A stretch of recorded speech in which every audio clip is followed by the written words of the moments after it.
We spent a fair amount of time talking about the devastation that has wreaked North Carolina, Asheville in particular, and then Chimney Mountain and points in between. And it has just been horrific. And to my amazement and disappointment, the mainstream media is not covering it for reasons that I fully just do not understand.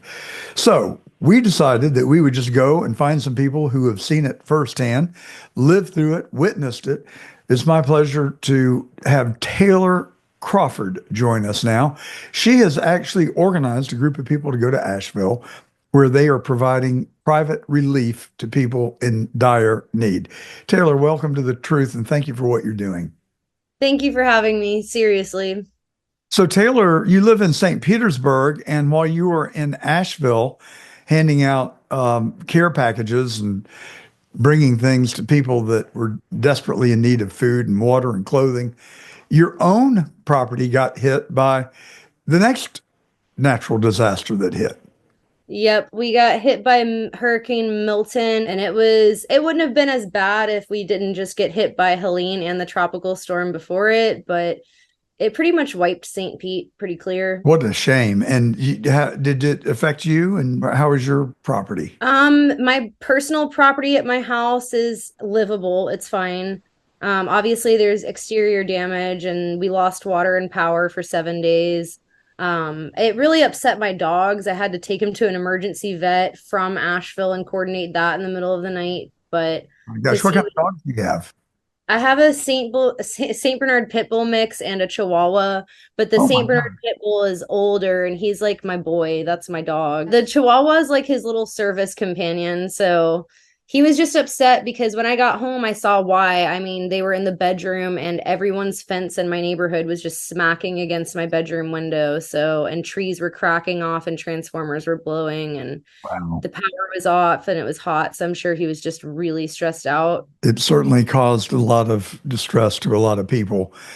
Fortunately, Milton did not cause the damage in Florida that it was projected to. But I Yeah. think there were still four people that lost their lives. So one person is way too many, and so much property destruction that occurred in the process. But Helene came through basically the same path in Florida. My brother and his family live in Tampa, and they had 4 feet of water on their first floor. So Oh. it was a pretty horrendous thing if you were the one that was going through it. So I heard about the storm hitting the North Carolina mountains, which is almost unprecedented. I remember in 1995 that Hurricane Opal came through Atlanta and proceeded on north and hit Highlands. But by that point, it was pretty much a category one, maybe even a tropical storm. But Helene really packed a wallop. What level was it when it hit Asheville and the surrounding areas? I can't confirm that positively with factual information, except for what I know to be true. It touched ground in St. Pete at a category four, projected to be a five, but it took a turn for the better at the last minute. And then I believe that it continued up. It just made its way straight through Georgia, up through the Western North Carolina area and the surrounding states like Virginia and Tennessee. And from the damages I saw, I mean, Western North Carolina isn't fit to have a hurricane. Yeah. So the beaches are the places that gets hurricanes. And Georgia got its share of trauma, but I don't think I'm aware of anything near the level that Asheville and Henderson and Chimney Mountain and the surrounding areas experienced.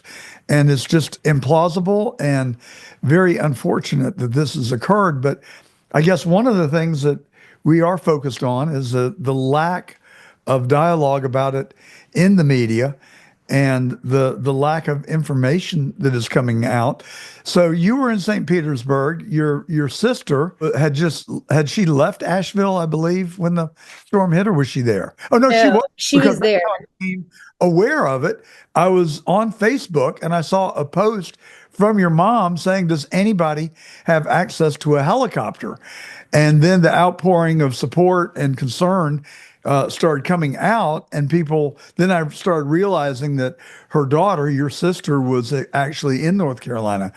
So how did she escape harm, and what was her circumstances? So there's Western North Carolina in general got smacked, but Asheville and its surrounding towns got hit really hard. And she lives in a place called Candler, which is just about 20 minutes out of Asheville. It is a little bit of higher ground, thankfully. But my sister was living there with her girlfriend and her cat, and she is a paramedic for Grady Hospital in Atlanta. And she's also had training in wilderness hotshot fire crew leading, all kinds of stuff. So she's extremely intelligent and she's very proactive. I don't know why I was worried about her because she's always just knows what to do, but they were told that they were going to get light rain in Asheville on Wednesday night. And then on Thursday, when my sister got home from her shift in Atlanta, because she splits her time between Atlanta and North Carolina, she went back home and she said she just had a weird feeling. So she told her girlfriend to fill up all of the bathtubs and sinks with water, which is crazy for North Carolina. Like, you would never think to do that. There's not going to be any situation in which you would be out of water. But she went ahead and did that. She has a crank radio and she filled up all of her bathtubs. They woke up the next morning, and the last communication that I heard from my sister was from one of her friends who'd spoken to her, who said, you know, your sister, the last thing she said to me was that her basement was flooding and she was moving everything to higher ground. And that was the last we heard of her. And I saw a picture of the Wendy's in Biltmore Village in Asheville, where my old house was, and it was 21 feet underwater, mud water. I panicked and I called everyone I know in Asheville. I probably called 45 people. I was going to people that I haven't talked to in years, just calling them to see if I could get a response, and everyone's phone went straight to voicemail. And I mean, as an outsider looking in, I'm just sitting on my porch crying, thinking that everyone I love is dead. That's what That it it looked had to be like on just the, agonizing.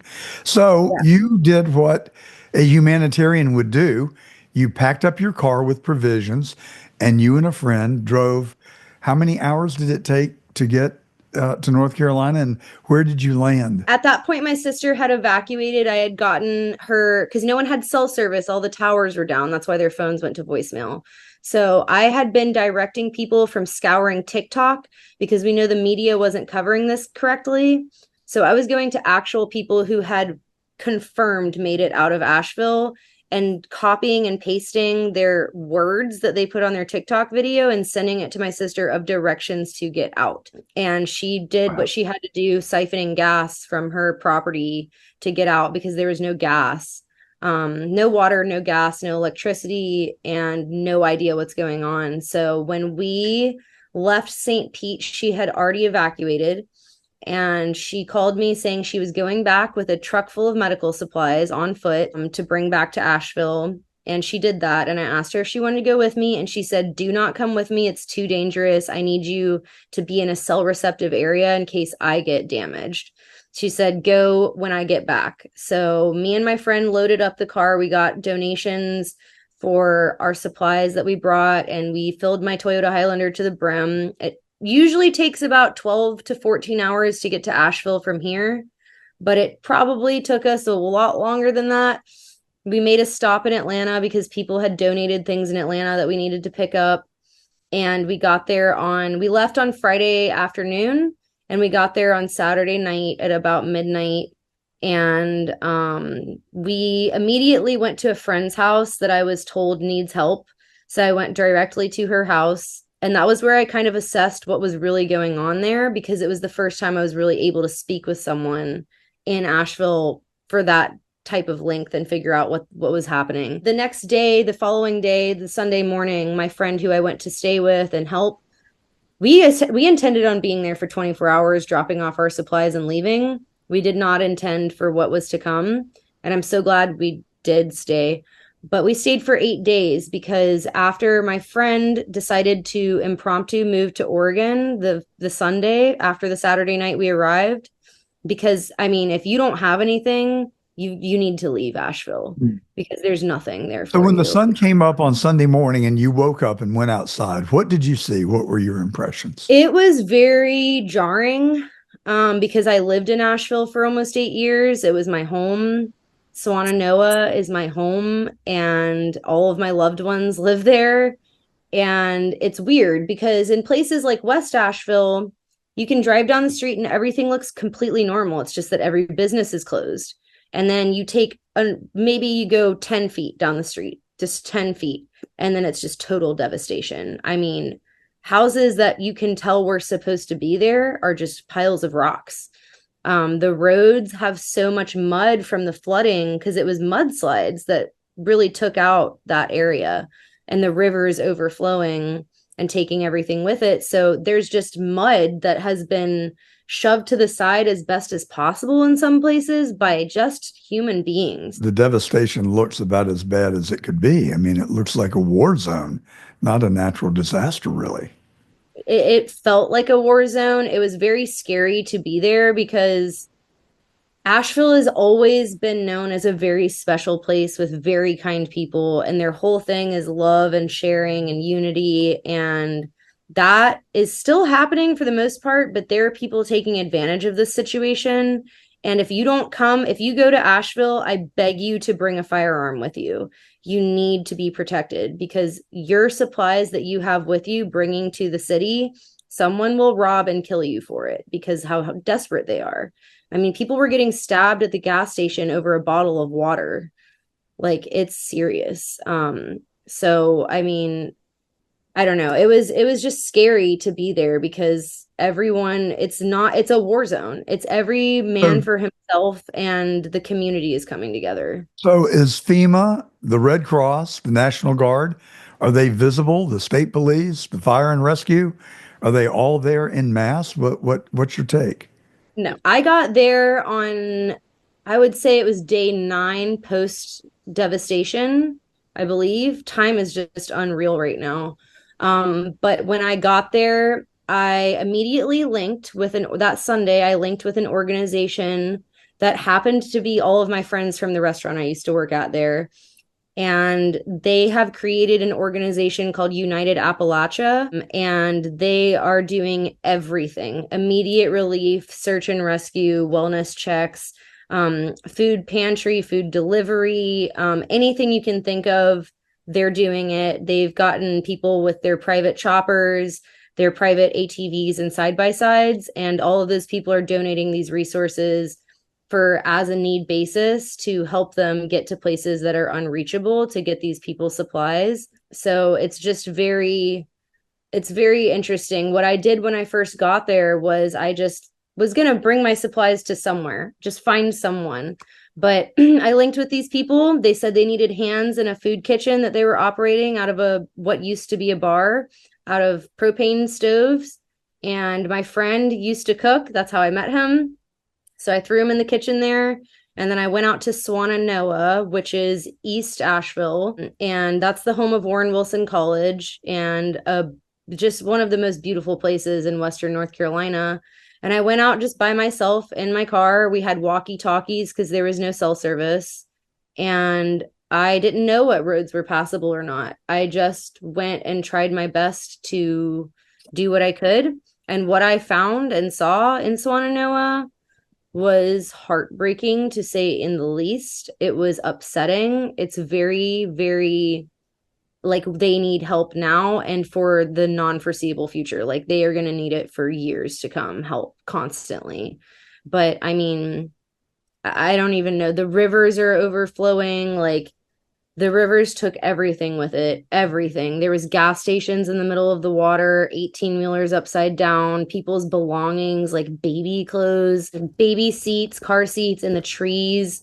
That's how high you can tell the water went. So people's main goal, like every day when they wake up, people think that because they don't have jobs up there right now, that they're just sitting around on their butts at home doing nothing. But these people don't have power or water or cell service. They're not doing that. They're getting in their car afraid to leave their house, and they are seeking out natural resources like water because the National Guard did not show up until I didn't find them until day 5 of being in Asheville, and I found them in Burnsville, And you got which is there an in day 9, hour. right? Is that what I heard? Yeah, day 9, and So you got I to day them on 14 that they yeah. showed up.